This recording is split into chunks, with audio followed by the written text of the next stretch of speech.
আলাইকুম বন্ধুরা, আপনারা সবাই কেমন আছেন? আলো ডায়েরির পক্ষ থেকে আমি লিসা। প্রতিদিন নতুন নতুন ভালোবাসার গল্প পেতে ও শুনতে চাইলে আমাদের আলো ডায়েরি চ্যানেলটাকে সাবস্ক্রাইব করে পাশে থাকা বেল আইকনটি বাজিয়ে দিও, কেমন? ধন্যবাদ।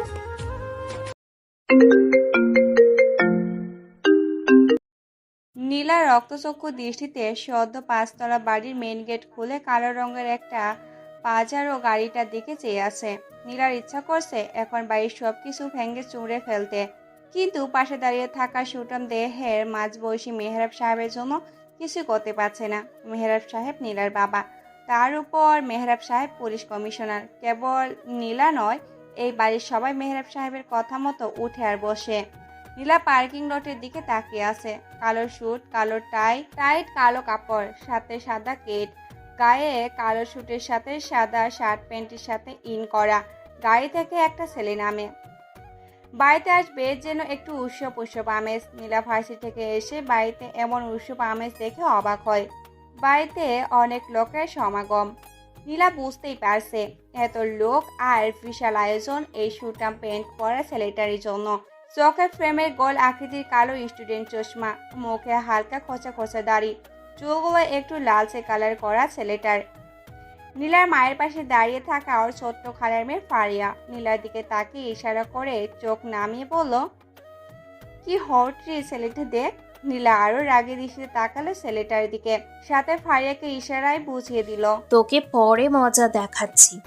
ছেলেটার লাগেজ নিয়ে ধীর পায়ে মুখে মুচকি হাসি রেখে এগিয়ে আসতে থাকে। নীলা সবার দিকে ভালো করে তাকায়। বাড়িতে পুলিশের লোকজনই বেশি, সাথে কাজিনরা আরো কয়েকজন পিচ্ছি আছে। নীলা ফার্সি থেকে এসে দেখে ওর কাজিন ফারিয়া, শিহাব, মিতু, মেহেদি আর শিলা ওর রুমে সবকিছু খালি করে লিভিং রুমে নিয়ে এসেছে জোর করে। নীলা এসব দেখে কিছু বলতে যাবে, তখনই ওর বাবা মেহরাব সাহেব বলে ওঠে, কিরে, তোরা এত দেরি করছিস কেন? তাড়াতাড়ি রুমটা খালি কর। বেশি তো কাজ না, কিছু ডল আর ওর কম্পিউটার, কাপড় চোপড় এইসব কিছু সরিয়ে ফেললেই তো হয়। বাবার কথায় নীলা কিছুই বুঝতে পারছে না, কেবল অবাক হয়ে তাকিয়ে আছে। এর কিছু সময় পর সে বুঝতে পারে ওদের বাসায় কেউ একজন আসছে, আর যিনি আসছেন তিনি ওই রুমেই থাকবেন। তখনই রাগে বিশাল মেঘ ওর চোখে মুখে এসে ছায়া ফেলেছে। নীলা, তোর রুমটা এই বাড়ির মধ্যে সবচাইতে বেশি সুন্দর। তোর রুমটাই নিচ্ছি, তুই আমাদের পাশের রুমে থাকবি। মেহরাব সাহেব কথাটা বলে চলে যায়। নীলা মনে মনে বলে, রুম তো সুন্দর হবেই, সাজিয়ে রাখি আমি। নীলার পাশে মিতু এসে দাঁড়ায়, কানে কানে বলে, তোদের বাসায় তো থাকবে ছেলেটা, একটু বলিস তো আমার ব্যাপারে। নীলা কিছুই বলে না, আবার ছেলেটার দিকে তাকায়। ফর্সা মুখটা খোঁচা খোঁচা দাড়ি, সাথে গোল চশমা বেশ মানিয়েছে। মুখটাতে অজস্র মায়া। ছেলেটাকে নিয়ে সত্যি কোনো মেয়ের ভাবনাতে সারাক্ষণ ঘুরবে সে। তোমার আসতে কোনো অসুবিধা হয়নি তো আবির? জি না স্যার। ও, ছেলেটার নাম তাহলে আবির। মানে এই ব্যাটা আবিরের জন্য আজ ও ওর প্রিয় রুম থেকে বঞ্চিত। কিন্তু কেউ এত খাতির কেন করছে বাবা তার ব্যাপারে? আসতে না আসতেই রুম খালি করতে হয়েছে। না জানি কপালে এই ছেলের জন্য কি না কি লেখা আছে। নীলা মনে মনে কথাগুলো বলছে, তখনই আবির মুচকি হেসে ওর সামনে এসে দাঁড়িয়েছে। নীলা হুট করে আবিরকে সামনে দেখবে বুঝতেই পারেনি। হাই, আমি আবির, খুব ছোট্ট একজন বিজনেসম্যান, আর সাথে অ্যাসিস্ট্যান্ট পুলিশ কমিশনার। মানে আপনার বাবার সাথে থাকা ছাড়া আমার আর কোনো কাজ নেই। আপনি নিশ্চয়ই নীলা হাসান? নীলা অবাক হয়। সেটা এত কথা বলে কেন? ও, এরপর কি রোজ বকবক শুনতে হবে আমার? বিরক্তিকর। এই ছেলে আমার সামনে আসলে মেরে হাত পা ভেঙে দিব। নীলা কিছু না বলে বাড়ির মধ্যে চলে যায়। আবির মুচকি হাসলো, সাথে সাথে ফারিয়া, মিতু, শিলা, শিহাব, মেহেদি আবিরের পাশে এসে দাঁড়ায়। সবার সাথে পরিচিত হয় ও। আবির ছোট্টখাটো বিজনেস করে, সাথে পুলিশের লোক। আবিরকে সাথে নিয়ে মেহরাব সাহেব বাড়ির মধ্যে প্রবেশ করে। আবির নিজের ব্যাকপ্যাক নিয়ে মেহরাব সাহেবের দেখিয়ে দেওয়া রুমে প্রবেশ করতে দেখে সেখানে নীলা দাঁড়িয়ে আছে। কি ব্যাপার, আপনি আমার রুমে? এই যে মিস্টার, এটা আমার রুম। কই? কি কই? আপনার নাম তো কোথাও লেখা নেই। লিসেন, বাড়িটা যেহেতু আমাদের, সো রুম থাকলে কি নাম লিখে রাখতে হয়? থাকতে হয়। এখন জানতো সুন্দর ছেলে দেখেই লাইন মারতে চলে এসেছেন, কোনো নোটিশ ছাড়াই আমার রুমে ঢুকে বসে আছেন। ও হ্যালো, আয়নাতে নিজের চেহারা দেখুন। কোনো পেতনি আপনার সাথে লাইনও মারবে না। আর আমি রুমে থাকতে আসিনি, আমার প্রিয় পুতুলগুলো নিতে এসেছি। নীলা পুতুলগুলো নিয়ে রাগ দেখিয়ে চলে যায়। হাবিব মনে মনে বেশ আমোদে হাসতে থাকে। নতুন শহর, শহরের 4-5টা আবিরের তবু চেনা। শহরের মানুষগুলোকে সে চেনা তাদের অস্তিত্ব। হাবির গা থেকে স্যুট বুট খুলে জি-শার্ট টি-শার্ট পরে বেলকুনির দিকে যায়। 5তলা বাড়ির এই বেলকনি থেকে শহরের অনেক কিছু চেনা চোখে পড়ে ওর। আমি তাকে দেখে মেহরাব সাহেবের বাড়ির কয়েক বাড়ি পরে একটা ছোট্ট ভাঙ্গা বাড়ি। সেই বাড়ির সামনে ছোট্ট একটি উঠোন। উঠোনের সামনে একটা পিচ্চি মেয়েকে একজন মহিলা খুব জোরে মারছে। হয়তো মহিলাটি ওই পিচ্চি মেয়েটার মা হবে। আমি তাকে দেখে একজন লোক হামাগুড়ি দিতে দিতে সেই মেয়েটাকে সেই মহিলা থেকে কেড়ে নেয়। মহিলার মুখের ভাবভঙ্গি দেখে আবির বুঝে গিয়েছে মহিলাটি সেই লোকটি পিচ্চি মেয়েটাকে গালি দিচ্ছে। আবির অপলক হয়ে সেই দিকেই তাকিয়ে আছে। তখনই খেয়াল করে ওর পিছনে কে এসে দাঁড়িয়েছে। ঘুরে তাকাতে দেখে মেহরাব সাহেব দাঁড়িয়ে আছে।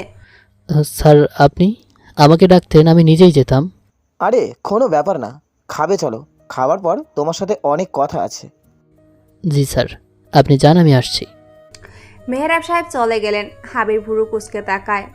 আবারও সেই বাড়ির দিকে তাকিয়ে থাকে। সেই ভাঙ্গা বাড়ির দিকে চোখ যায় ওর। ফর্সা সুন্দর মেয়েটার ডান হাতের কবজি কেটে রক্ত বের হচ্ছে। আবির তা দূর থেকে খেয়াল করেছে। ময়লা একটি কাপড়, হাতে ছোট সাদা বস্তা। হাঁটতে হাঁটতে মেহরাব সাহেবের বাড়ির সামনে চলে আসে মেয়েটা। আবির স্পষ্ট দেখে পিচ্চি মেয়েটা বাড়ির সামনে থেকে প্লাস্টিকের বোতল কুড়িয়ে নিয়ে রাস্তায় রাখছে। কিছুক্ষণ সেখানে খোঁজাখুঁজির পর মেয়েটা চলে যায়। আবির ঘুরে চলে আসতে যাবে তখনই দেখে পাশের বেলকুনিতে নীলা দাঁড়িয়ে বাইরের দিকে তাকিয়ে আছে। হেই নীলা, এখানে কি করছেন? নীলা বিরক্তি নিয়ে তাকায় পাশের বেলকুনিতে। ছেলেটাকে সেখানে দাঁড়িয়ে থাকতে দেখে নীলা কেবল গোসল করে বেলকুনিতে এসে দাঁড়িয়েছিল। নীলা এমনিতেই কথা কম বলতে পছন্দ করে। সাথে যারা কথা কম বলে তাদেরকে সে বেশি পছন্দ করে। আর যারা বকবক করে নীলা তাদেরকে একদমই সহ্য করতে পারে না। নীলা বিরক্তি নিয়েই বলে, মশা মারছি, মারবেন? মশা মরছে তো? মানে? না মানে, এত কোমল হাতে যদি মশা মারেন তো মশারা মরবে কিনা সন্দেহ হচ্ছে। ও হ্যালো, আপনাকে পুলিশের চাকরি কে দিয়েছে? আপনি 1 নাম্বারের টিজার, যত সব। নীলা রাগ দেখিয়ে চলে যায়। হাবিব মুচকি হাসে, তবে এটা হামদের হাসি নয়। এই হাসির একটা আলাদা বিদঘুটের স্বাদ আছে, যা নীলা বলা কথাতে প্রকাশ পেয়েছে। কে চাকরি দিয়েছে? কে চাকরি দিয়েছে? আবি মনে মনে কথাটা বিড়বিড় করে কয়েকবার বলে। হুট করে যেন কেমন সব অচেনা মনে হতে থাকে ওর। তখনই খেয়াল করে মেহরাব সাহেব তাকে ডাকছেন। আবির খাবার টেবিলের কাছে যায়। খাবার টেবিলে অনেক রকমের খাবার সাজানো আছে। সবাই সেখানে বসে আছে, কেবল নীলা বাদে। আবির চেয়ারে বসতেই নীলা এসে বসে আবির সামনে চেয়ারে। আবির, ফাহাদ স্যারের কথাতে তোমাকে আমার বাড়িতেই থাকতে দিলাম। লজ্জা পাবে না, নিজের বাড়ির মতো মনে করবে। কিন্তু এটা ভেবে পাচ্ছি না তোমার মতো এইরকম একজন অফিসারের হয়ে ফাহাদ স্যার কথা বলবেন। সত্যি অবাক করার বিষয়। আবির মুচকি হাসলেন। নীলার দিকে তাকিয়ে দেখে নীলা ওর দিকেই তাকিয়ে আছে। আবিরের হাসির কারণটা কেউ জানে না। আবির কারণ ছাড়া তেমন হাসে না। আর এখানে হাসির কারণ হলো ফায়াজ দেশের সিএম। যে সে মানুষ তো আর ফায়াজের সাথে কথা বলতে পারবে না।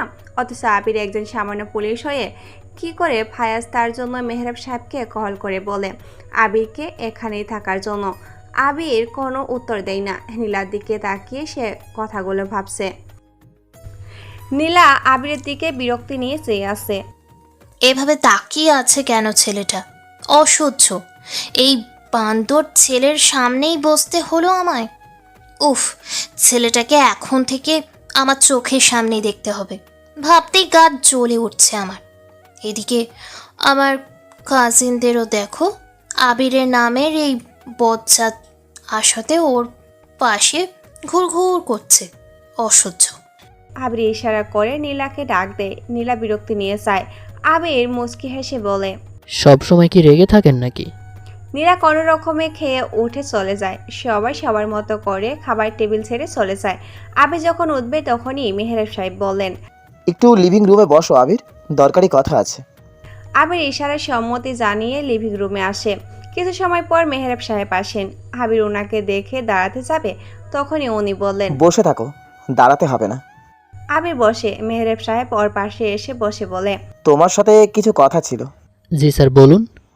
আমি যতদূর শুনেছি তোমাকে এখানে আনা হয়েছে কয়েকটি কারণে। জি স্যার। কারণগুলো তুমি হয়তো সবটা জানো না। তুমি নিলয়ের নাম শুনেছ? আবির একটু হেসে মেহেরাব সাহেবের দিকে তাকায়। মেহেরাব সাহেব দাঁড়িয়ে একটি টেবিলের সামনে গিয়ে কয়েকটি কাগজ হাতে নিয়ে আবিরের সামনে এসে দাঁড়ায়। কাগজগুলো আবিরের দিকে বাড়িয়ে দিয়ে বলে। এগুলো আমার স্বপ্ন। এগুলো খবরের কাগজ হলেও এটা আমার স্বপ্ন পূরণের আশঙ্কা। মানে ঠিক বুঝলাম না স্যার। কাগজগুলো ভালো করে দেখো। কাটা অংশে যে কালো কোট মুখ ঢাকা মাস্ক, হাতে পিস্তল হাতে যে দাঁড়িয়ে আছে সে হলো নিলয়। নিলয় হলো ইন্টারন্যাশনাল একজন মাস্তান, মাফিয়া জগতের একজন রিয়েল রকস্টার, যার মাঝে কোনো অনুভূতি নেই, কোনো দয়া মায়া নেই। সে খালি বোঝে খুন, রক্তের তাজা গন্ধ। ইন্টারন্যাশনাল আন্ডারওয়ার্ল্ডে তাকে মিস্টার রাফিয়ান বলে ডাকে।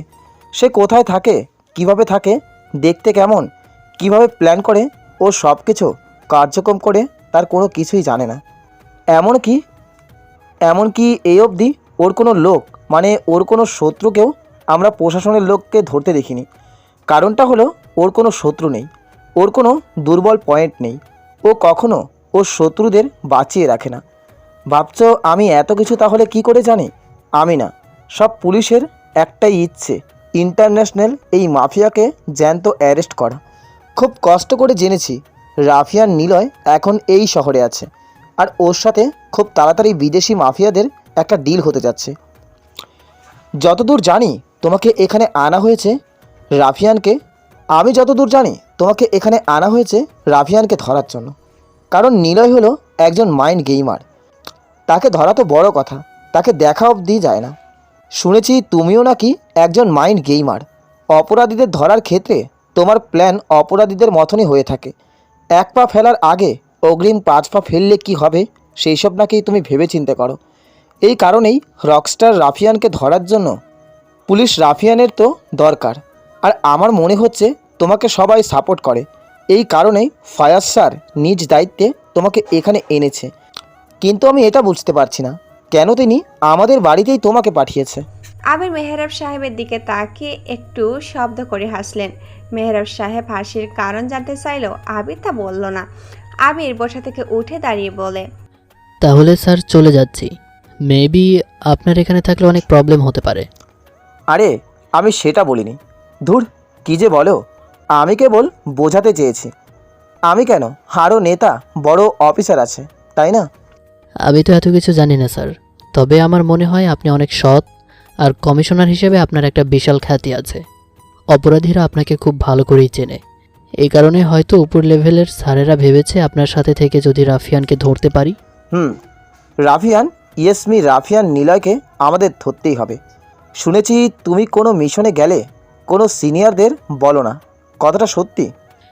স্যার, এটা নিলয়ের থেকে শেখা আর কি। ও তো কোনো মিশনে গেলে কাউকেই বলে না, আর ওর ব্যাপারে স্টাডি করতে করতে ওর মতো ভাবনা হয়ে গেছে আমার, যেন ওকে খুব তাড়াতাড়ি ধরতে পারি। গেট। আমি চলে আসি সেখান থেকে। হাতে তখনও সেই পুরাতন খাবারের কাগজ কাস্তে দিয়ে কাটা আছে। মেহেরাব সাহেব তারিখ লিখে সবগুলো বেশ গুছিয়ে রাখছেন। আবির একটা করে দেখছে আর মুচকি হাসছে। গোল করে পেঁচিয়ে বাইরে ছুটে মারছে। হাসির কারণটা কি, কেন সে হাসছে?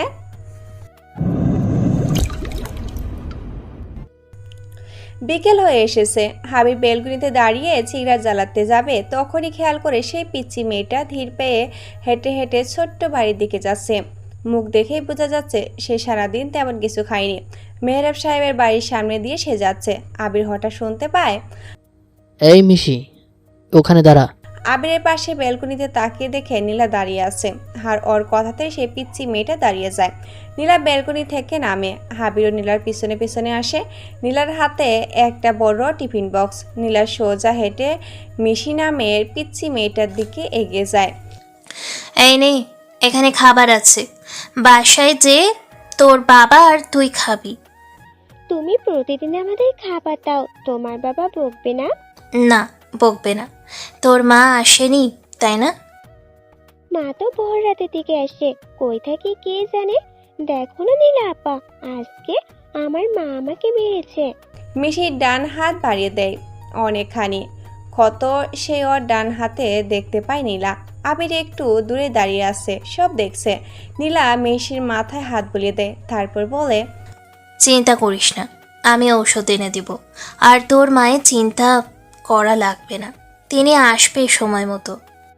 আপা, আমার মা কি করে? আমার সাথে যারা কাগজ কুড়ায়, বোতল কুড়ায়, ওরা আমাকে বলে তোর মা একটা আরে ধুর, ওরা কিছুই বোঝে না তো, ওরা না বোঝে এসব বলে। এই টাকাগুলো নে, তোর বাবার ঔষধ কিনে দিস। আচ্ছা। আমি আড়ালে সরে গেল। নীলা ভিতরে চলে যায়। মিশি নীলার থেকে সব কিছু নিয়ে বাড়ির দিকে যেতে থাকে। কিছু দূর যাওয়ার পর মিশি শুনতে পায়। মিশি, মিশি। মেয়েটা ঘুরে তাকায়, দেখে চোখে চশমা পরা একজন লোক দাঁড়িয়ে আছে। মিশি একটু দূরে দাঁড়িয়ে থাকে। আবি কিছু বলতে যাবে, তার আগেই মিশি বলে, আপনি কি আমার মাকে খুঁজতে এসেছেন? উনি তো এই সময় বাসায় থাকে না। তোমার মাকে খুঁজতে আসিনি। আর তুমি এত দূরে দাঁড়িয়ে কথা বলছো কেন? এদিকে আসো, আমি তোমার নীলা আপার বাড়িতেই থাকি। না না, আমি কাছে যাব না। এর আগে অনেক লোক আমার মাকে খুঁজতে এসেছে, আমার গায়ে হাত দেয়, অনেক জায়গায় হাত দিয়ে আমাকে বলে বড় হইলে তোর মায়ের জায়গা তুই আমাদের মজা দিবি। নীলাপা কইছে কোনো ছেলের কাছে না যেতে। আবি চোখ বন্ধ করে।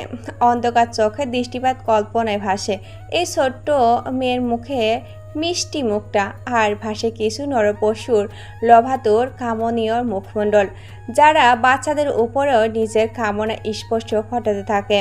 আবি কিছু বলতে পারে না, ঘুরে চলে আসতে যাবে, তখনই আবার শুনতে পায়, ওই পিচ্ছি, তোর মা কই? এ তো জোয়ান একটা মা, তোকে কেমনে পয়দা করলো রে? তাড়াতাড়ি ক, তোর মা কই আছে?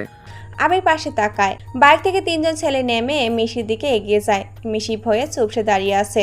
খাবারের টিফিন বক্সটা যেন বুকে জড়িয়ে ধরে ভয়াত দৃষ্টিতে তাকায় সে তিনজন ছেলের দিকে। দুজন ছেলে মিশির পিছনে যেয়ে দাঁড়ায়, হাত ধরে টেনে নিয়ে আসে ওদের দলনেতা গোছের ছেলেটার কাছে। ছেলেটা হাঁটু ভাঁজ করে বসে মিশির গালে হাত দিয়ে আঙ্গুল বোলাতে বোলাতে বলল, তোর মা কই রে? সেদিন অনেক টাকা দিয়েছি, আজ 2 দিন হয়েছে দেখা করে না। আমি জানি না, আর আমার গা থেকে হাত সরান আপনি। কেন রে? হয়েছে তো মেয়ে, এ তো কথা কেন তোর? আর কয়দিন পর তো তোকেই লাইন ধরতে হবে। একটা মাল হবে রে রাকেশ। ঠিক বলেছিস সালমান, একটা জিনিস হবে রে, যেমন ওর মা দেখতে তার থেকেও বেশি মিষ্টি দেখতে মেয়েটা। ধরে রাখতে পারলে বহুত কামানো যাবে। শুধু কি কামানো যাবে, সাথে মাস্তিও তো করা যাবে নাকি? রাকেশ আর মুরাদ নামের দুজন ছেলে মিশির পিঠে হাত বোলাতে থাকে। সালমান নামের ছেলেটা তখনও গালে হাত বুলিয়ে যাচ্ছে। আবির এগিয়ে যায়, কোনো কথা না বলে মিশির হাত ধরে টেনে নিয়ে আসে ওদের থেকে। সালমান বসা থেকে উঠে দাঁড়ায়, সামনে দাঁড়িয়ে থাকা আবিরের দিকে তাকায়ও। আবির চোখ থেকে চশমাটা খুলে মিশির হাতে দেয়। বাসা কোথায় তোমাদের? কি রে, নতুন মাল মনে হচ্ছে। রাকে জিজ্ঞেস করতো, সেও কি রেবেকার কাছে আসছে নাকি? আমার মাকে গালি দিলে কিন্তু আমি চোখ তুলে নেব। ওলি বাবালে, পিচ্ছিটা দেখি ঝাড়ি দিয়েও কথা বলতে পারে। তোমার মাকে আমরা গালি দিই নেই শোনা, তোমার মা নিজেই গালি নেয়, বুঝেছ? আর একটু বড় হও, তোমাকেও এসব শুনতে হবে। তোদেরকে জিজ্ঞাসা করেছি বাড়ি কোথায়। আবির গম্ভীর হয়ে কথাগুলো বলে। মুরাদ আবিরের দিকে এগিয়ে এসে গলায় গেঞ্জি কাপড় টেনে ধরে বলে, দেখ, কমিশনার বাড়ির সামনে আসি বলেই তোকে আপাতত কিছু বলছি না। এই বাড়ি নীলার জন্য। শালি রেবেকা এখানে এসে থাকছে। শালিকে পেয়ে নেই, তারপর বোঝাবো। চুপচাপ এখান থেকে চলে আয়, না হলে। আবির মুরাদের হাত ধরে জামাটা ছাড়িয়ে নেয়, তারপর মুচকি হেসে বলে, তোদের যেন এখানের পরের বার না দেখ। শালা তোকে আমি। রাকেশ এসে আবিরকে মারতে যাবে, তখনই আবির জোরে একটা ঘুষি দেয় রাকেশের গালে।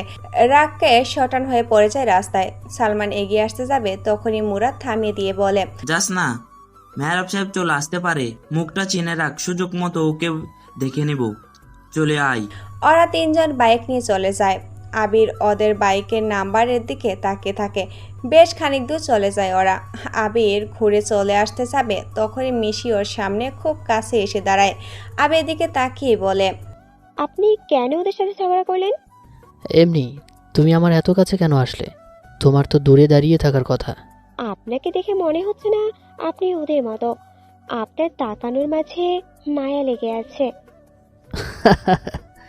আচ্ছা চলো, আগে তোমার জন্য ডক্টরের থেকে ওষুধ নিয়ে আসি। না নীলা আপা, বলেছে যাকে চেনো না তার থেকে কিছু না নিতে। আরে ধুর, তোমার নীলাপাই তো আমাকে পাঠিয়েছে। আমি তো ওর বর হতে যাচ্ছি, তাই তো আমি ওদের বাড়িতে থাকি। তোমার নীলাপা আসলে বলবে ভাইয়া এসে ঔষধ কিনে দিয়েছে। আবির মিশিকে ঔষধ কিনে দিয়ে বাড়ির দিকে আসছে। মিশি রাস্তায় টোকায়। ওর মা একজন রাতের পরী, প্রেস্টিটিউস। ছোট বাড়িতে থাকলেও রেবেকা একজন উন্নত মানের পেটিসিউস।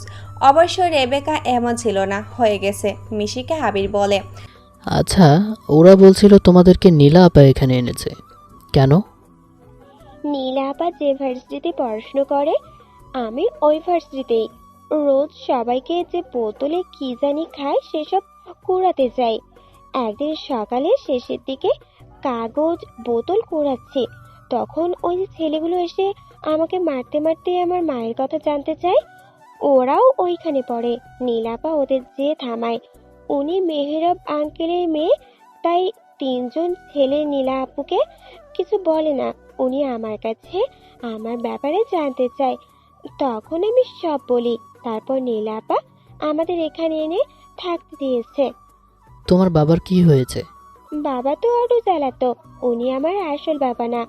আমার মা তাকে বিয়ে করে, তারপর থেকে ওনাকে বাবা ডাকি। বাবা অটো চালাতে গিয়ে 2 পা হারায়, তারপর থেকে মাকে আর আমি বাড়িতে দেখতাম না। আবির কিছুই বলে না, কেবল ধারণা করে মিশির মা আগে থেকেই এমন ছিল। হয়তো কোনো কারণে এই অটো চালকে বিয়ে করে, কিন্তু ভাগ্যবশত তার দুর্ঘটনা কবলে পড়ে সব কিছু হারিয়ে গেছে। হতে পারে এখন সংসার চালাতে মিশির মা এমন রাস্তা বেছে নিয়েছে। দুজন গল্প করতে করতে টিন শেডের ছোট্ট বাড়িতে চলে আসে। বারান্দায় মাটিতে শুয়ে আছে মিশির বাবা। মিশিকে দেখে উনি বলে ওঠে, মা, তুই এসেছিস? তোকে না বলেছি বেশি দেরি করবি না, খুব চিন্তা হয় তোর জন্য। আবির চলে আসে। কি আজব, সৎ বাবা হয়েও মেয়ের প্রতি ভালোবাসা বিশাল, আর এদিকে মিশি নিচের মায়ের থেকে ভালোবাসা পায় না। ছোট্ট একটা বাচ্চা মেয়ে, বয়স আর কত হবে? বড় জোর 10 বছর হবে। এতটুকু একটা বাচ্চা মেয়ের উপর কত চিন্তা আর দায়িত্ব। আবির ভাবতে ভাবতে পকেট থেকে ফোন বের করে কাকে যেন ফোন করে বলে, সিরাজ মিয়া, তোমাকে একটা বাইকের নাম্বার দিচ্ছি। বাইক সহ যারা বাইকে আছে তাদের সবাইকে আমি থানায় দেখতে চাই। Okay sir. আবির ফোন কেটে দেয়। ছেলেগুলো চেহারা মনে পড়তে রাগের মাত্রা বেড়ে যায় ওর। পকেটে হাত গুজে সে বাড়ির দিকে এগিয়ে আসে। বাড়িতে প্রবেশ করতেই যাবে, তখনই আবারও ওই ফোনটা বেজে উঠল। তাকিয়ে দেখে মেহরাব সাহেবের কল। আবির, কোথায় তুমি? এখনই বাড়িতে আসো। মেহরাব সাহেবের এমন চিন্তামগ্ন কথা শুনে আবির একটু তাড়াতাড়ি বাসায় যেতে থাকে। হঠাৎ আবির খেয়াল করে একটা পিচ্চি ওর সামনে এসে জোরে সাইকেল ব্রেক কষে। আপনার নাম আবির? তুমি কে? এটা নিন। আপনার নাম আবির? ছেলেটা একটা কাগজ হাতে ধরিয়ে দিয়ে সাইকেল চালিয়ে চলে যায়। আবির ওই হাতের দিকে তাকায়, একটা কালো খামি বড় একটি কাগজ। আবির ভাঁজগুলো খুলে দেখে সেখানে কয়েক ওয়েলকাম মিস্টার রাফিয়ান নিলয়ের শহরে। তোমার সাথে খেলতে বেশ মজা পাবো। মনে আছে তো বহু আগের সেই ঘটনা? আর কিছু লেখা নেই। আবির কিছুক্ষণ কাগজটা পরে ভাঁজ করে আবার ছিঁড়ে ফেলে দেয় রাস্তায়। চোখের সামনে প্রতিরোধ ঘটনাগুলো ভাসতে থাকে। পরেক্ষণে মেহরাব সাহেবের কথা মনে পড়ে। তাড়াতাড়ি সে বাসায় যায়। মেহরাব সাহেব সবাই বসে আছে। আবির সামনে এসে দাঁড়িয়ে বলে, তোমার কালকে জয়েন করার কথা, আর আজকে এই ঝামেলা বাঁধিয়ে দিলে। ঝামেলা? তুমি কি জানো সিরাজকে তুমি কাকে ধরে আনতে বলেছো? না স্যার। ওরা ফায়াজ স্যারের কাছের লোক, মানে ফায়াজ স্যারের আন্ডারে কর্মরত এক বিশাল ঝামেলাবাজ আলাম স্যারের ছেলেপুলেরা। ওরা, আমি জানি, ওরা আমার বাসার সামনে প্রায় সময় আসে। আমি চাইলেই ওদেরকে অনেক আগেই থানায় তুলে নিয়ে যেতে পারতাম, কিন্তু পরে কি হতো, আমার চাকরি নিয়ে টানাটানি। তুমি তো এই শহরে নতুন, তাই তুমি এইসব পলিটিক্স বুঝতে পারছো না। তোমার কথা মতো সিরাজ সালমানদের রাস্তা থেকে তুলে নিয়ে থানায় এনে পুড়ে দিয়েছে। এখন কি যে হবে। কিছুই হবে না স্যার। আবির আর কিছু বলে না, মেহরাব সাহেবও কিছু বলতে পারে না। আবির সেখান থেকে চলে আসে। মেহরাব সাহেব বসে বসে আবিরকে নিয়ে ভাবছে, ছেলেটাকে যেমন ভেবেছিল সে তেমন না, কেমন যেন নিলয়ের এটিটিউডের সাথে মিলে যায়। হয়তো অপরাধীদের ধরার জন্য ওদের মতো করেই চলেও। আবির ওর রুমে এসে অবাক হয়, নীলা, ফারিয়া, শিলা বসে আছে ওর রুমে। কি ব্যাপার সবাই এখানে? আপনি মিশিকে কেন ঔষধ কিনে দিয়েছেন? কখন? একটু আগে যখন ওকে আমি ঔষধ দিতে গেলাম, ও বলল আপনি ওকে সব কিছু কিনে দিয়েছেন, আর এটাও বলেছেন কি বলেছি? বলেছেন না থাক, এদের সামনে বলবো না, আপনাকে পরে দেখে নিচ্ছি। আচ্ছা তাহলে একটা ছবি তুলে নিয়ে যান, সব সময় দেখবেন। ওই তোরা এই ফাজিলের রুম থেকে বের হবি? নীলা ওদেরকে টানতে টানতে রুম থেকে নিয়ে যায়। আবির আবারও ব্যালকনিতে এসে দাঁড়ায়। সূর্যের রেখা তার গতিতে তলিয়ে যেতে প্রস্তুত। আবির ফোন বের করে সিরাজকে কল দেয়। ওদেরকে পিটানো শুরু করেন। কিন্তু স্যার, মেহের স্যার বলেছে ওদের জন্য চা নাস্তার ব্যবস্থা করতে। তার মানে তো ওটাই পিটাতে বলেছে। সত্যি স্যার? হুম। ওকে স্যার, কাল তাহলে আপনি তাড়াতাড়ি চলে আসবেন। আবির ফোন কেটে দেয়। বাইরের দিকে তাকিয়ে আছে ও। একটু আগে পাওয়া পিচ্চির হাত থেকে কাগজটার কথা মনে পড়ে গেল, যেখানে লেখা ছিল ওয়েলকাম মিস্টার রাফিয়ান নিলয়ের শহরে। আবির একটু শব্দ করে হাসে, হাসতে থাকে ও উন্মাদ হয়ে হাসে। সে হাসি মানে বিশাল। এই শোনো না, প্রতিদিন ভালোবাসার নতুন নতুন গল্প পেতে ও শুনতে চাইলে আমাদের আলোর ডায়েরি চ্যানেলটি সাবস্ক্রাইব করে পাশে থাকা বেল আইকনটি বাজিয়ে দিও, কেমন? তুই আবিরের সাথে যা। মেহরাব সাহেবের দিকে মুখ বাঁকা করে তাকিয়ে আছে নীলা। রুমটা এই বজ্জা ছেলেটার দখলে, আবার অন্যের কাছে বলে বেড়াচ্ছে আমি ওর বউ। এখন বাবা ওর সাথে আমাকে ভার্সিটি যেতে বলেছে। না, এই ফাজিল ছেলেটাকে বাড়ি থেকে আমার তাড়াতেই হবে। রোজ মেহরাব সাহেব নীলাকে ভার্সিটি পৌঁছে দেয়, থানায় যায়। কিন্তু আজ যখন নীলা ভার্সিটি যাবে বলে বের হয়, তখনই ওর বাবা বলে আবিরের সাথে যেতে। ছেলেটা দেখতে যেমন তার থেকে বেশি ফাজিল। আমার সাথে যাবেন? কোথায়? লং জার্নিতে, দূরে, অনেক দূরে, যেখানে আমি আর তুমি থাকবো। আপনি কি গাড়ি চালাবেন? চালাতে পারি যদি আমার সাথে ঘুরতে যাও। আমি কিন্তু নেমে যাব। ধরে কে রেখেছে? যদি বাবার বকা না খেতে চাও তাহলে নামো। চলো হারিয়ে যাই অচেনা রাস্তায়। শখ কত? আপনার সাথে আমার কোথাও যাওয়ার ইচ্ছে নেই। ইচ্ছে না থাকলে কি হয়েছে, আমি জোর করতে পারি। নীলাকে জোর করেও লাভ নেই। ক্ষতি তো নেই, তাই না? বাবাকে নীলা আর কিছু বলতে যেও পারে না। হাবির ড্রাইভিং সিটে বসা থেকে সরে এসে হুট করে নীলার গালে চুমু খেয়ে বসে। নীলার চোখ বড় বড় করে আবিরের দিকে তাকায়। ফর্সা সুন্দর গালটার রাগে যেন লাল হয়ে গেছে। আবির গাড়ি স্টার্ট দেয়। হাবির বলে, বাবাকে কি বলবে? আবির আমার গালে কিস করেছে, এটা?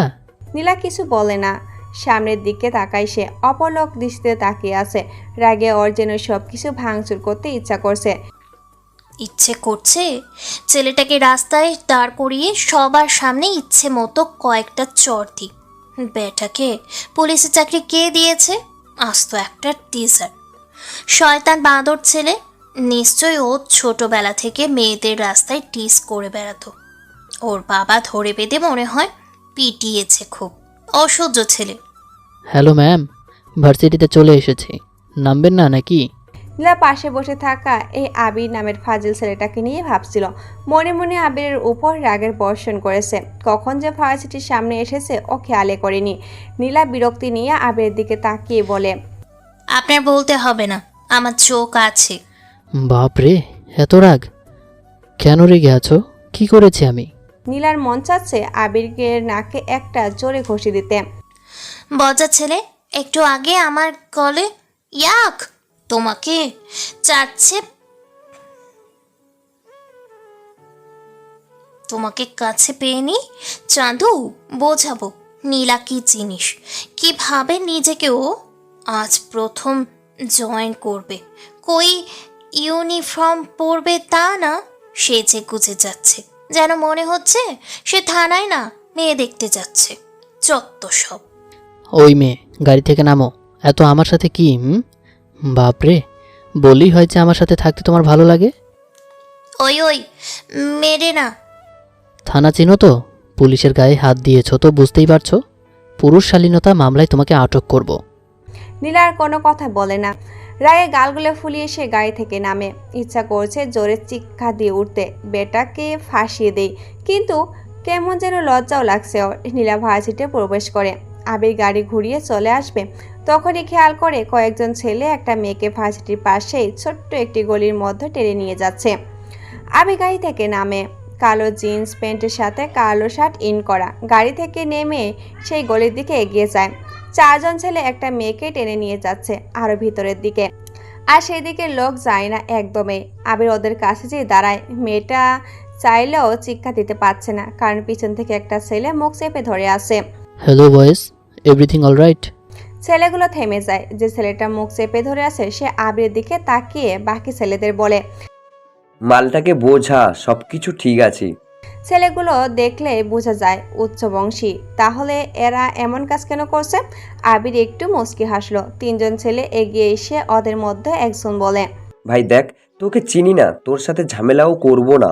বিষয়টা যখন তুই দেখেই ফেলেছিস, তবুও তোকে ভালোভাবে বলছি, চলে যা। মেয়েটাকে ছেড়ে দে। ওকে কেন ধরে নিয়ে যাচ্ছিস? দর্শন বুঝছিস? দেখছিস না যে ওর মুখ চেপে ধরে আছে? ওনার ভালোবাসার প্রস্তাব না করে দিয়েছিল, সবার সামনে ফিরিয়ে দিয়েছিল। অপমান আমরা সহ্য করতে পারি না, তাই মেয়েটার হিসাবটা আজকে বুঝিয়ে দেব। ওকে তুলে আনার সময় অনেকেই দেখেছে, কিন্তু কেউ কিছু বলেনি, কারণ আমরা এই এলাকার ইউনিয়ন পরিষদের সদস্যদের ছেলেই, আমাদের সবাই চেনে। তুই যেহেতু এত দূর আসলি, ঝামেলা ছাড় আর ভাগ। আবির পকেট থেকে চুইংগাম বের করে চিবোতে থাকে। থর্সের শব্দটা শুনে ওর মাথাটা গরম হয়ে যায়। তবে সে মাইন্ড গেম খেলতে ভালোবাসে বলে শান্ত ভঙ্গিতে চুইংগাম চিবোতে চিবোতে বলে, মেয়েটাকে ছেড়ে দে, তোদের কামনায় শিকার ওকে আমি হতে দেব না। দেখা ভাই। পিছন থেকে একটি ছেলে ছুরি দিয়ে দেয় আরিফ নামে ছেলের দিকে। আবির গাল থেকে চুইংগাম বের করে মাটিতে ফেলে দিয়ে পকেটে হাত গুজে নেয়। তোকে এখানেই মেরে রেখে দেব, ওকে ধর্ষণ করব, আবার তোকেও মারব। দোষটা তোর উপরেই চালিয়ে দেব। আর শোন, পুলিশরা আমাদের কিছুই ছিঁড়তে পারবে না, বুঝেছিস? কথাটা শেষ করার সাথে সাথে আবির কষে একটা থাপ্পড় দেয় আরিফকে। আরিফ ধুম করে মাটিতে পড়ে যায়। যে মেয়েটার মুখ চেপে ধরেছিল সে এগিয়ে এসে পিছন থেকে পিস্তল বের করে আবিরের দিকে তাক করে। আবির জোরে হাসতে যাবে, তখনই শ্যাট করে একটা শব্দ হয়। আবিরের প্রায় কান ঘেঁষে কি জন্য একটা বেশ দ্রুত গতিতে যেন সামনের দিকে এগিয়ে যায়। আবির যেন কল্পনাতে স্লো মোশনের বিষয়টা কল্পনা করে। আবির সামনে তাকে দেখে পিস্তল হাতে সেই ছেলেটা মাটিতে পড়ে যাচ্ছে। ওর ঠিক কপালে গুলি লেগেছে। আবির পিছনে ঘুরে তাকাতে যাবে, সাথে সাথে আরও 2টি গুলি আবিরের গা ঘেঁষে বাকি 2 ছেলের বুকে লাগে। কোনো কিছু বোঝার আগেই পুরো গলিটা যেন নিস্তব্ধ হয়ে যায়। আবির বকার মতো তাকিয়ে থাকে সামনে মাটিতে পড়ে থাকা লাশগুলোর দিকে। কিছু দূর দাঁড়িয়ে থাকা কিশোরী মেয়েটা হতভম্ব হয়ে যায়। বকার মতে সেও বাকহীন ভাবে চুপচাপ দাঁড়িয়ে তাকিয়ে আছে। 2 চোখ খোলা রেখে সবগুলো মরে পড়ে আছে। আমি লাশগুলোর দিকে এগিয়ে যাবে, তখনই ওর কানে ভেসে আসে একটি সাইকেলের বেলের শব্দ। আবি যেন চমকে উঠে পিছনে ঘুরে তাকিয়ে দেখে একটি পিচ্চি ছেলে সাইকেল চালিয়ে ওর দিকে এগিয়ে আছে। আবি পিচ্চি ছেলেটার হাতের দিকে তাকায়। সে কালো খামে মরানো, হয়তো কোনো সাদা কাগজ থাকবে। ছেলেটা কিছু দূর দাঁড়িয়ে আবিরের সামনে কাগজটা ছুঁড়ে মেরে জোরে সাইকেল চালিয়ে চলে যায়। আবির হাতে নিয়ে খামটা খোলে। এটি সাদা কাগজ। আবির সেই ভাঁজ করা কাগজটা খোলে। সেখানে লেখা, ওয়েলকাম মিস্টার আবির, ওয়েলকাম মিস্টার রাফিয়ান ওয়ার্ল্ডে। আবির একটু শব্দ করে জোরেই বলে, নিলয়। ঠিক তখনই আবিরের পিছনে দাঁড়িয়ে থাকা সেই কিশোর মেয়েটি জোরে চিৎকার দিয়ে উঠে কান্না করতে থাকে। হয়তো চোখের সামনে এতগুলো খুন কয়েক মিনিটের মধ্যে হয়েছে, যা দেখে সে হতভম্ব হয়ে যায়। আবিরের কথা শুনে যেন অচেতন ফিরে আসে। কিশোর মেয়েটির চিৎকার এতটাই জোরে ছিল যে সাথে সাথেই অনেকগুলো লোকজন সেখানে দৌড়ে চলে আসে। আবির মেয়েটার দিকে তাকায়। মেয়েটার লাশগুলোর দিকে তাকিয়ে এক ধারে বলে যাচ্ছে, নিলয় নিলয় নিলয় নিলয় নিলয় নিলয়। আবির মেয়েটার দিকে এগিয়ে যাবে, তখনই দেখে ভিড় ঠেলে মেহরাব সাহেব এগিয়ে আসছেন। আবির চমকে যায় মেহরাব সাহেবকে এখানে দেখে। আবির কেমন যেন ঘাবড়ে যেতে থাকে। আবির সেলুট দিতে মেহরাব সাহেব বলে ওঠে, আবির, এখানে কি হয়েছে? কে এই মেয়ে? আর এরা কারা? লাশগুলো কাদের? আবির কোনো প্রশ্নের জবাব দেয় না। কি বলবে ঠিক খুঁজেও পাচ্ছে না। মেয়েটা তখনও বিড়বিড় করে বলে যাচ্ছে, নিলয় নিলয় নিলয়। মেহরাব সাহেব মেয়েটার দিকে তাকিয়ে বলে, ভুলেই গিয়েছিলাম, আজ নীলার প্রিন্সিপাল স্যার আমাকে ডেকেছিল। নীলার ব্যাপারে তিনি কিছু বলবেন আজকে, তাই তোমাদের পেছনেই প্রায় আসতে হয়েছে। কিন্তু তুমি থানায় না যেয়ে এখানে কি করছো? না মানে আসলে স্যার, ওই মেয়েটাকে এরা ধর্ষণের জন্য তুলে আনছিল, আমি আসতে এখানে বাধা দিলাম। সব ঠিক আছে, কিন্তু মেয়েটা নিলয় কেন বলছিল? কারণটা কি? আর তোমার হাতে ওটা কিসের কাগজ? মেহরাব সাহেব আবিরের হাত থেকে সাদা কাগজটি কেড়ে নেয়। সেখানে লেখা, ওয়েলকাম মিস্টার আবির, ওয়েলকাম মিস্টার রাফিয়ান। ওয়েলকাম মিস্টার আবির, ওয়েলকাম মিস্টার রাফিয়ান ওয়ার্ল্ড। রাফিয়ান নামটা পড়তে মেহরাব সাহেব যেন অবাক হয়ে তাকিয়ে আছে। তার মানে ওর সাজ রায় সত্যি কথা বলেছে যে নিলয় শহরেই এসেছে। কিন্তু কবে? আবির যেদিন এসেছিল ওই দিন, নাকি তারও আগে? কিন্তু আবির আসার দিন সে আসলেই বা কি হয়েছিল এখানে? কি হয়েছিল এখানে? নিলয় কেনই বা এখানে আসবে? নিলয় বা কোথায় আর আবিরই বা কোথায়? নিলয় ওয়েলকাম করছে, তার মানে বড় কোনো রহস্য তো আছেই। আবিরকে জিজ্ঞেস করতে হবে। আবির, নিলয় কোথায়? নিলয় মানে স্যার রাফিয়ান? ইয়েস। আমি জানি না স্যার। মানে কি? সে তো এখানেই ছিল। তোমার পিস্তল কই? দেখে তো মনে হচ্ছে না এটা তোমার পিস্তলের গুলি। তাহলে নিলয় কোথায়? তুমি নিশ্চয় তাকে দেখেছো। কেমন দেখতে ও? না স্যার, আমি দেখিনি, আমি নিজেই তো অবাক হয়েছি। তোমার হাতে তাহলে কাগজটা কোথা থেকে আসলো? একটা পিচ্চি ছেলে দিয়েছে। পিচ্চি ছেলেটা কোথায়? জানি না স্যার। তোমার সাথে পরে কথা বলছি। লাশগুলো পোস্টমর্টমের ব্যবস্থা করতে হবে। আমি লাশগুলো নিয়ে যাচ্ছি, তুমি থানায় যাও। মেহরাব সাহেব লাশগুলো নিয়ে চলে যায়। আবির কোনো রকম গাড়ির কাছে আসে। কি হলো এসব কিছু ভাবতে ভাবতে গাড়ির দরজা খুলবে, তখনই আবির খেয়াল করে কে যেন ওর কাঁধে পিছন থেকে হাত রেখেছে। আবির পেছনে ঘুরে তাকিয়ে অবাক হয়ে বলে, আরে রাহাত, তুই এখানে কি করছিস এখানে? রাহাত মুচকি হাসে। আবির রাহাতের দিকে তাকিয়ে থাকে। হুট করে রাহাত কোথা থেকে এখানে আসলো? রাহাত আবিরের দিকে হাসি হাসি মুখ নিয়ে বলল, তুই যেদিন ঢাকাতে এসেছিলি সেদিনই আমিও চলে আসি।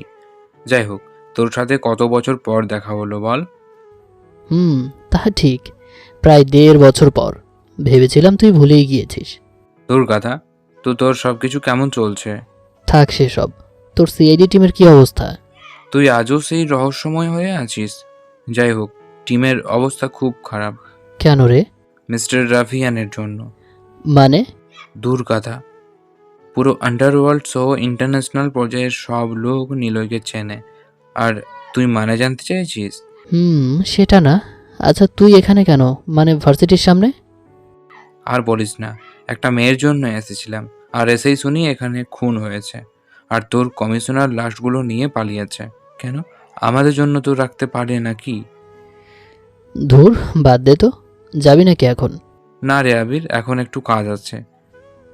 আচ্ছা। আবির মুচকি হাসলো। রাহাত গম্ভীর হয়ে তাকায় আবিরের দিকে। মনে মনে হাসে রাহাত। আবিরের দিকে শব্দ ছাড়া কয়েক সেকেন্ড হেসে নেয়। সেই হাসিতে কোনো ভদ্রতা নেই, আছে এক অন্যরকম অনুভূতি। আবির গাড়ি চালিয়ে চলে আসবে, তখনই রাহাত বলে, আবির চল না মাইন্ড গেম খেলি। আবির কিছু বলে না, মুচকি হাসে। হাসি মুখে গাড়ি চালিয়ে চলে আসে ওখান থেকে। থানায় এসে গাড়িটা স্ট্যান্ড ব্রেক করে। আজকে ওর এই থানাতে নতুন জয়েন হতে হবে। গাড়ি থেকে নামতে দুজন পুলিশ এসে আবিরকে সেলুট দেয়। একজন সিরাজ আর একজন হাসেম। ওদের কি অবস্থা? স্যার, ওদের জন্য কাল থেকে অনেক প্রবলেম ফেস করতে হয়েছে। অনেকগুলো ফোন কল আর চাকরি যাওয়ার মতো থ্রেট পেয়েছি। হয়তো আপনি দেরি করে আসলে ওদেরকে ছাড়তেই হতো আমাদের। সিরাজ কথা বলতে বলতে আবিরের পিছনে পিছনে থানায় প্রবেশ করে। সব পুলিশ আবিরকে দেখে দাঁড়িয়ে যায়। আবির সবাইকে ইশারায় বসতে বলে শুধু সালমান, রাকেশ আর মুরাদের কাছে যায়। আবিরকে দেখে ওরা অবাক চোখে তাকিয়ে থাকে। তবে কিছুক্ষণ পর সালমান বলে ওঠে, কিরে, আমাদের নামে কেস করেছিস, এখন আমার বাবার ভয়ে চলে আসলি কেন কেস তুলতে? সালা, তোকে পরে দেখে নেব, আগে আমাদের বের হতে দে। আবির মুচকি হাসে। দরজার কাছে কয়েকটি মোটা স্টিক দেখতে পায়, সেদিকে তাকিয়ে বলে, মিশির উপর তোদের নজর দেওয়াটা সবচেয়ে বড় ভুল ছিল। তারপরও বাচ্চা মেয়েটার গায়ে হাত দিয়েছিলে কামনার দৃষ্টি দিয়ে। তারপর তুই কেন জেলের মধ্যে প্রকাশ করছিস?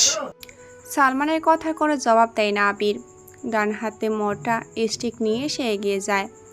যখনই পেটাতে যাবে তখনই শুনতে পায়, মিস্টার আবির, স্টপ দিস। কি করছো? তোমাকে না বলেছিলাম এদের ছেড়ে দিতে? বাইরে আসো আর দেখো কারা এসেছে। আবির থেমে যায়।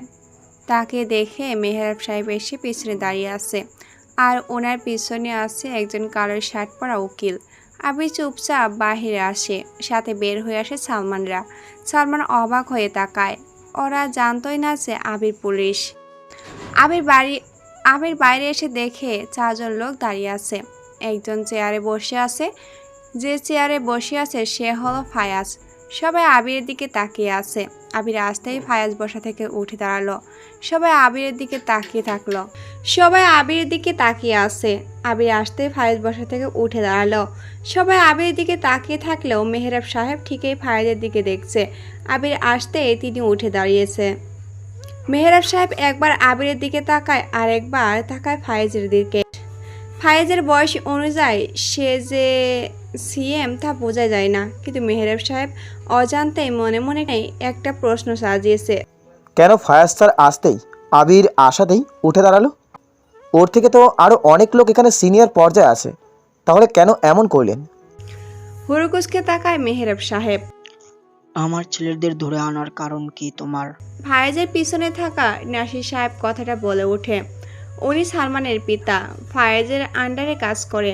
ফায়াজ হাত উঁচিয়ে নাসির সাহেবকে থামিয়ে বলেন, আপনার ছেলে নিশ্চয়ই কিছু করেছে, তাই তো আবির সাহেব? জি স্যার।